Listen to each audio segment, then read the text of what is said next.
বখাটে কিশোরদের দৌরাত্ম্যে আতঙ্কের নগরী হয়ে উঠেছে রাজশাহী। বিশেষ করে ঈদের সময় রাস্তাঘাট ফাঁকা থাকায় বাইক নিয়ে তাদের বেপরোয়া রেসিং করতে দেখা যায়। নগরবাসীর অভিযোগ, আইনশৃঙ্খলা বাহিনীর শিথিলতায় এমনটি হচ্ছে। আর নিরাপদ সড়ক আন্দোলনের নেতারা বলছেন, শুধু আইন নয়, সচেতন হতে হবে অভিভাবকদেরও। বিকাশে কম খরচে ক্যাশ আউটের লিমিট বেড়ে 50,000, প্রিয় এজেন্টও 2টা। এভাবে রাজশাহী নগরীর বিমান চত্বর মোড়ে হেলমেট ছাড়া বখাটে কিশোর চক্রের সদস্যদের বেপরোয়া গতিতে মোটরসাইকেল চালাতে দেখা যায়। ঈদের ছুটিতে রাস্তাঘাট ফাঁকা থাকায় বেপরোয়া গতি বেড়েছে। পথচারীরা বলছেন, দিনের বেলায় তাদের নিষ্ক্রিয় দেখা গেলেও সন্ধ্যার পর দলবদ্ধভাবে বাইক নিয়ে দাবড়িয়ে বেড়ায় অলিগলি। তাদের দাপটে অতিষ্ঠ হয়ে পড়েছেন এলাকাবাসী। প্রায় ঘটছে ছোট বড় দুর্ঘটনা।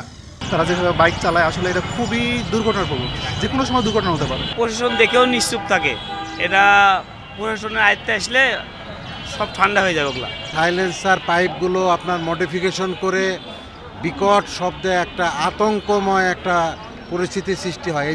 নিরাপদ সড়ক আন্দোলনের নেতারা বলছেন, আইন বাস্তবায়নের পাশাপাশি সচেতন হতে হবে অভিভাবকদের, অন্যথায় কিশোরদের সঠিক পথে নিয়ে আসা কষ্টকর। বাইক চালায় উঠিয়ে উঠিয়ে নামিয়ে একে বেঁকে বিকট শব্দ করে, কিন্তু এর কারণে যে অনেক দুর্ঘটনা ঘটছে, অনেক মানুষ অসুস্থ হয়ে পড়ছে তাদের এই আচরণে, এটা তারা বুঝে না। পুলিশ বলছে, বখাটে কিশোর চক্রের বিরুদ্ধে তাদের অভিযান অব্যাহত রয়েছে। কেউ আইন অমান্য করলে ছাড় দেওয়া হবে না। এই সড়কগুলো একটু শূন্য হয়ে যায়, যানবাহন কমে যায়, তখন মূলত এই কিছু একটা শ্রেণী রয়েছে, তারা এই রেস করে থাকে। তো আমরা এটা নিয়ন্ত্রণের জন্য আমরা অতীতের ন্যায় এবছরও আমাদের ব্যবস্থা রয়েছে।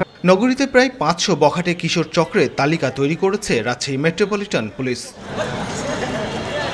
Mustafizur Rahman, independent news, Rajshahi.